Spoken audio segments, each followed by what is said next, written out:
ఆర్మూర్ పట్టణంలోని శ్రీ భాషిత పాఠశాలలో తెలంగాణ భాష దినోత్సవ వేడుకలు ఘనంగా నిర్వహించారు. ఈ సందర్భంగా పాఠశాల కరస్పాండెంట్ పోలపల్లి సుందర్ కాళోజీ చిత్రపటానికి పూలమాల వేసి నివాళులర్పించారు. అనంతరం తెలంగాణ సంస్కృతి సాంప్రదాయాలపై చిన్నారులు చేసిన ప్రసంగాలు, కార్యక్రమాలు ఆహుతులను ఎంతగానో ఆకట్టుకున్నాయి. పాఠశాల కరస్పాండెంట్ పోలపల్లి సుందర్ మాట్లాడుతూ కాళోజీ సాహిత్య సేవలు, సంస్కృతి నేటి యువతరానికి ఎంతో ఆదర్శమన్నారు. ఈ కార్యక్రమంలో పాఠశాల ప్రిన్సిపల్, ఉపాధ్యాయులు, విద్యార్థులు తదితరులు ఉన్నారు.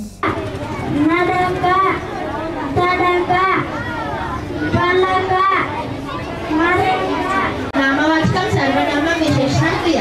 క్రియలో రెండు రకాలు, సమాపక క్రియ, అసమాపక క్రియ. అందరికీ తెలంగాణ భాష దినోత్సవ శుభాకాంక్షలు.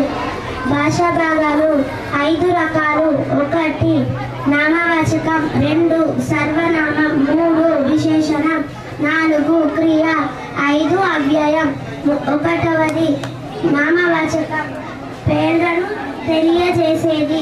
ఉదాహరణ: రాముడు, సీత, కడియం, ఆవు, మామిడికాయ, లక్ష్మి, చిలుక, పిచ్చుక.